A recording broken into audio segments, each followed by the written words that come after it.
You're listening to Seattle Real Estate Podcast. Hello, everybody. I'm Sean Reynolds, the owner of Summit Properties Northwest and Reynolds Kline Appraisal, and your host for this episode of the Seattle Real Estate Podcast. We're doing a daily podcast Monday through Friday during the coronavirus, kind of giving you updates and letting you know what's going on. My current position, and the reason you want to listen to this podcast, is I believe we will go back to work here in Seattle sometime between April 6th and April 13th. So stay tuned to the rest of my podcast to find out why I think that. So I'm going to give a little bit of background as to why I'm coming up with these predictions. I predicted last Friday that this would turn from a medical discussion about the coronavirus into an economic one, and that is what's happening. Over the weekend, you can kind of see the shift starting to happen. And here in Seattle, we are at the end of week one. We've just started the beginning of week two of basically shutdown. Not a shutdown in place, but only businesses that are necessary to keep things going. So a ton of our workforce is down. Nationally, like 1 out of 4 employees is not working. Somewhere around like 80 million Americans are on short-term furlough. And I'm not exactly sure on some of those numbers because they vary so largely, and we don't really know what the impact of this is. But the bottom line is why this can't be a months versus a weeks type thing. This is going to go away in weeks. It's not going to be out there for months. And the reason is we simply can't afford it. Most Americans are either on a paycheck to paycheck scenario, or they don't have a ton of savings in the bank. And those people are going to be super vulnerable. We've already had 1 week down. Going into week two, people are going to start not having money to run their daily lives. And that is when the real panic will start in. The coronavirus will seem like nothing in compared to the financial disarray that's going to happen. Because when you don't have people working in an economy that is based on the service industry and consumer demand, you take those things away, you've got nothing. Nobody gets a paycheck. Now, the federal government they're basically pulling out all the stops. I know I was texting with Dan Chapman of Fairway Independent Mortgage this morning, and he kind of reminded me that the Federal Reserve is basically, they're going to spend as much money as they can with their policy to make the economy have as little impact as possible. But the bottom line is you got to put people back to work. And people not working, this isn't going to go on for long. Any evidence that the coronavirus is being slowed down, people go back to work. I've kind of said that right from the beginning, because what's happened is people are like, oh, we've got to stop the virus. We've got to stop the threat of virus. All right, up until what point? When? Because the virus is going to keep going. They do, and it'll come back. But hopefully by then we'll have we'll have medication that we'll be able to treat it. Right now, we're still kind of operating on the whole fear factor, but I think the fear factor is shifting. It's going from the coronavirus over to, oh my gosh, how are we going to pay our bills? Now, I know that you're seeing a lot on the news about what the federal government is doing and what Congress is trying to do, but actually getting money into your pocket, if you are one of those people who are living paycheck to paycheck, actually getting the amount of money that the federal government says they're going to pay everybody, that could take months. You're talking about maybe payments in April, maybe payments in May. But right now, we are Monday, March the 23rd. Over the weekend, Congress was not able to get their stimulus package together. It got stopped in the Senate proposed it, and then the House said, nope, this focuses too much on big business. We need to square things away. And so they have been, I know they were still going at it last night at like midnight or 12:30. They were still trying to hammer out a package. I think you'll see a package today. Stock market opened up lower. Futures markets were way down. And that's because there's this, what are we doing with the whole government thing? If the government can't get their act together and get this stimulus package together, how are we as American people, or how are we supposed to feel about everything? And the financial markets have already been really rocked.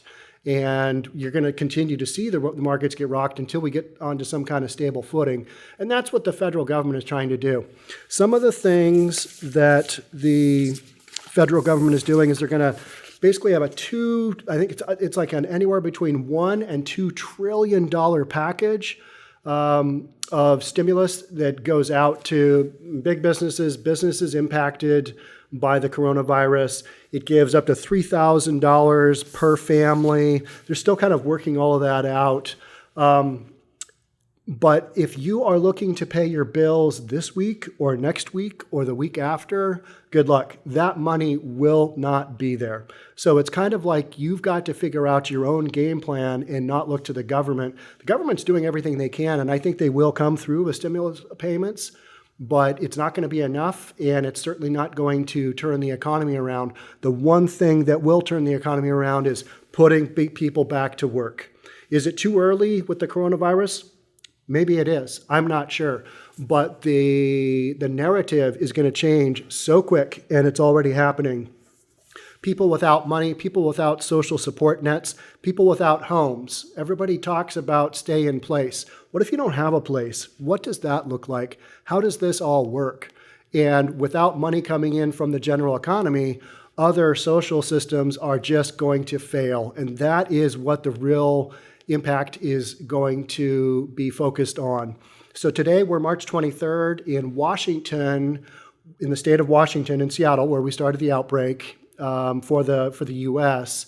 We've been under lockdown for a week. We're going on week 2, and that puts us through to the end of our 2-week kind of social isolation period, March 31st.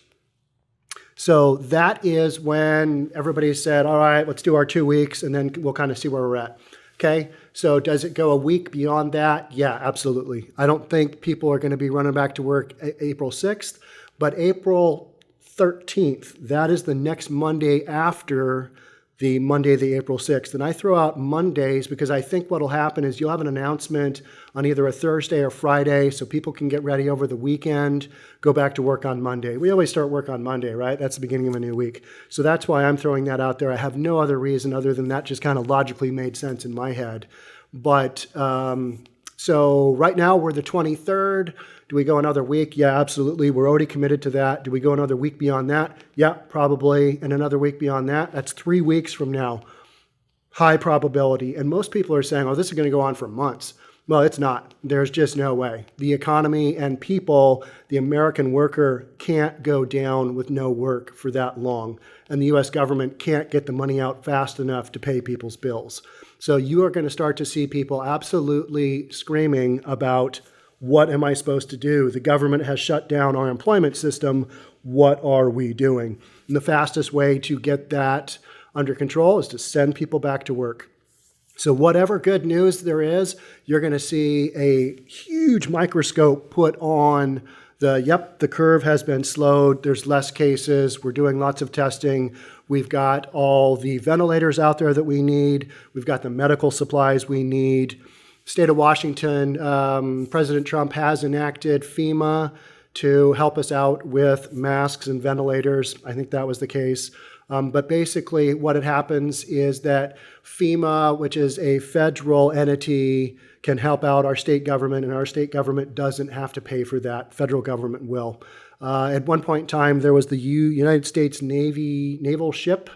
I think it was the Mercy was going to be on its way to Washington to help out with basically a portable hospital situation, but that is now going to California. California apparently needs it more.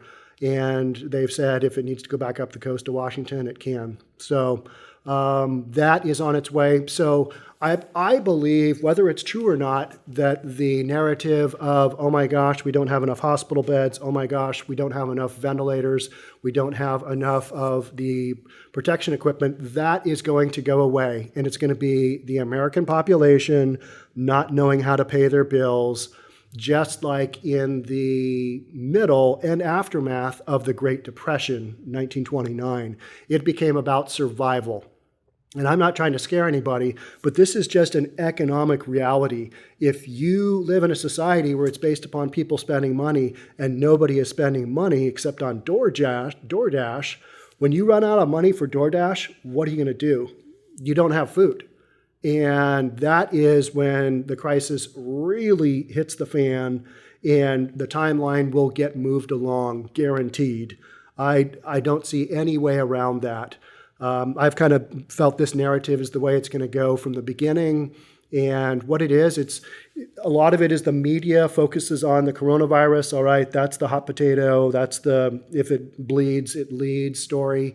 And then that is going to focus soon on the American population that is out of work, that wants to go back to work. And when we do go back to work, the economy is absolutely going to roar back, and the stock market is going to roar back. It's got a long way to go, and when I say roar back, that means it's going to go again. People are never going to be more happy to go back to work. The damage that's been done from shutting the U.S. economy down is massive. And are we going to go into a recession? Yeah. A recession is 2 economic quarters in a row where you've got a decrease in the gross domestic product. Is that going to happen over the next 2 quarters? I don't see any reason it can't happen or it won't happen. That will happen. But usually a recession is, it follows a long period of decline in the gross domestic product or a decline in the economy. This hasn't been a slow decline. We were absolutely screaming as an economy as up until February. And then the brakes got put on with, what's this virus out of China? What is going on here? And so then the focus was put on the virus, and then the stock market just absolutely tanked because it doesn't like fear. And then I think it became a reality for people. And now we watch the numbers, and I think there's somewhere around 15,000 people worldwide dead. There's, a third of a million cases that are known. We're still doing a ton of testing. I think that storyline is going to continue, but it becomes a distant second to what are we going to do, the situation we're in right now. We are over the denial factor. We are in the punishment, the beatdown of this is what it is. The next stage is how do we get out of this? And how do we get out of this is we go back to work. Now, I'm not saying that you put old people or people at risk, people with respiratory issues on the front lines, put them back to work. Absolutely not. Go ahead, do whatever you need to medically to keep people safe. Still, if you can, still do the social distancing thing, still wash your hands, do all those things. But if there's any way at all that you can go back to work, I think you go back to work. And if you're a young person, you do that too. But we'll kind of have a better idea based on the numbers that are coming out of basically the federal government on when that is. But I think it's way sooner than people are talking about. There's really nobody talking about when this thing's going to come to an end. And I kind of keep looking around going, am I the only one making predictions here? But to me, it's a logical next step. All right, we know we're in this. All right, pick a date. When is your date? Mine's either April 6th or April 13th. And maybe I'm way off. If I am way off, go ahead and hit me up in the comments if you're watching this on YouTube. Or just, I'm on a ton of social media platforms, Instagram, Facebook, LinkedIn, you name it. And I post the videos there as well. So let me know if you think I'm an idiot and my predictions were way off. So some of the things that I am looking to are we've got to get the stimulus package, obviously, that's being worked on today. That has got to get squared away. You got to get people comfortable with the idea of, okay, we're going to work on small business and medium business, keep them going. And I don't have any great hopes that we're going to get a ton of money right in away, that the funds are going to become available. I was watching a news story today, and I think it's going to go through the banking system. There are small business administration loans for businesses out there, but what a nightmare. You send your application in to some nameless website that may or may not be working. Who knows who's going to get your application? Who knows how long it's going to be? And those are loans that are available right now to small businesses. You got to send in all your paperwork, all of your stuff. And a lot of people don't have the support systems right now of the people that do their books. They don't have their accountants. They don't have all the people in place that they're used to running their businesses. So you're going to have a really hard time getting a small business administration loan if you are an employer. So it's kind of every man for himself. I hate to say that, but that is the scenario for right now. I think we'll know more as of today, and then we kind of keep on going. But some of the things in the state of Washington, So on Friday, Governor Inslee indicated, hey, you guys are not socially distancing yourself. You need to get on top of that. And then there's a ton of news stories over the weekend where people are basically not distancing themselves from others. State of Washington is not in a shelter-in-place order, but I wouldn't be surprised to see one. But it's also almost kind of late for that to be taking place now. I think the governor is warning everybody and hoping that we just basically act like adults and socially distance ourselves from others. But this kind of plays into why I think April 6th or April 13th are the key numbers, because we've had a week of downtime, right? And we're working on our second week of downtime. If you see any parents out there with young kids or even teenagers, they are going bananas. It's very difficult to keep an entire family entertained when mom and dad aren't working, kids aren't going to school. Their social boats have been absolutely rocked. You shouldn't hang out with certain friends because they've had people in their sphere that have been exposed to the virus. Ton of that. Basically, you should just socially isolate yourself. To do that with a family is very difficult. I don't see this going more than a couple of weeks, and maybe 3 weeks tops, which puts us at April 6th. So those are kind of just some of my thoughts on where we sit. And with so many people out of work, the unemployment numbers that are going to come through are going to be incredible. I don't think since the Great Depression or even in 1982, we had a massive economic slowdown. And then also recently, the Great Recession. Because this slowdown that we're having right now is government mandated, it's like an absolute halt. Everything comes to a grinding halt at once. It's not this slow progression that you usually see. It's this boom, it's done, and nobody's working. And so the numbers that you're going to see, I've seen estimates that in anywhere up to 5 million people are out of work. And so how many of those hit the unemployment line? Yeah, a ton. And where is that money going to come from? Yep. The money has to come in from somewhere. Tax dollars only go so far. Unemployment only has so much. It's going to be a massive tax on the economy, so there's going to be this enormous pressure to get people back to work. And so far, very few people that I've talked to have really questioned my predictions. They kind of think about it and they go, yeah, that kind of makes sense. And in my mind, it does as well. Is it early? Is it on the early timetable? Yeah, it is. But it's also realistic. I was watching the Joe Rogan podcast, I think it was last week, and one of his initial comments was, Joe Rogan is probably one of the greatest podcasters out there. You might not like him, but he's super smart in his MMA ring fighter kind of guy way. He has a ton of great guests, and I really enjoy his content. And he really makes you think. And one of the reasons I started thinking about this is he's like, America can't afford this downturn. Simply put, America can't afford it. If you don't have money to pay your bills, what are you going to do? Can't pay your rent, can't pay for food, can't pay for your cell phone. That's when the crunch time happens, and that's why I think this timeline gets moved way, way up. And so the job losses will be unlike anything the U.S. has ever seen. The avalanche of furloughs, and furloughs being people taking temporary breaks from their unemployment. They're not being fired, they're not being laid off, but temporarily, we need you to go do something else. The avalanche of furloughs will easily break the record for most in a single month. The upcoming weekly jobless claims will shatter the standards set even during the worst points of the financial crisis and the early 1980s recession, which I just talked about. The Bank of America is forecasting a total of 3 million people out of work as of, I think, this next Thursday. 3 million. And those figures are expected to be so bad, in fact, that the Trump administration, according to several media reports, has asked state officials to delay releasing precise accounts. They don't want to know the real numbers. Give us some broad generalities. Well, we think 1 out of 4 of our employee base, but we're not going to state what that is out of work. We think there's a broad trend towards these industries, people being out of work. Yep, okay. Well, I could have probably told you that, and I'm a real estate guy. So we don't want to know the numbers early on because that's going to send things into even further panic. But when you stop the economy, Guess what? That's what's going to happen. We had the panic of the coronavirus. Oh no, we might get it. We've kind of got that under control. Are there people who still look at the worst case scenario, look at those, the lines of the way that the virus will affect people? Are there still people saying, yes, we could have these worst case scenarios and millions of people in the world will be killed?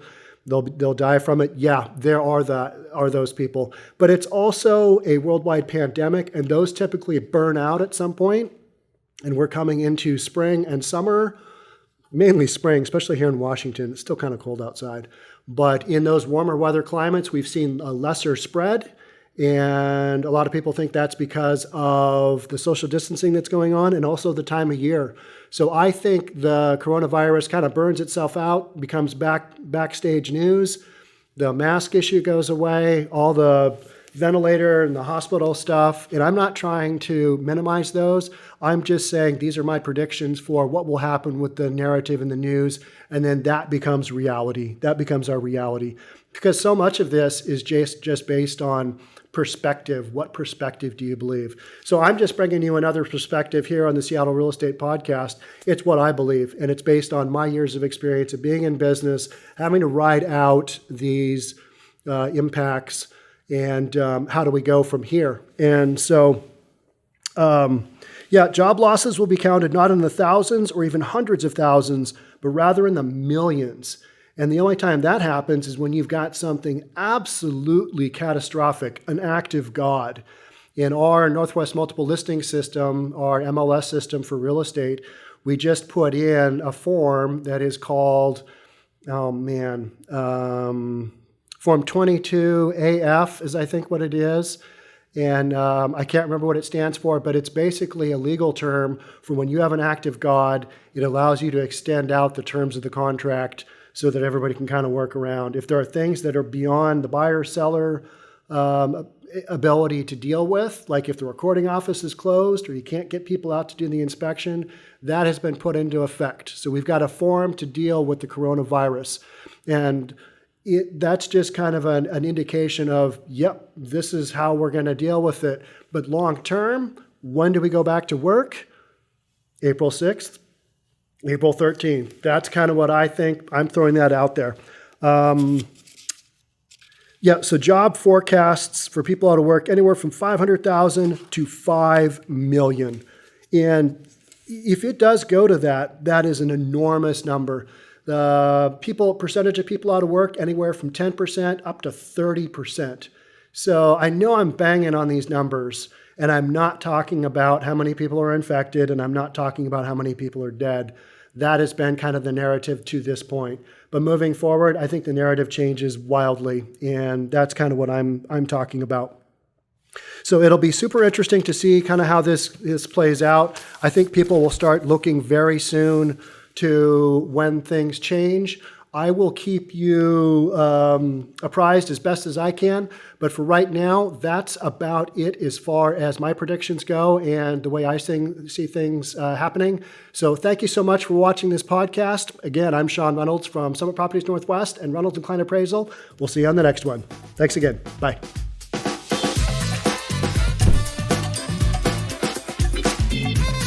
Don't forget to subscribe to our channel and hit the notification bell so you'll know when our next video is out.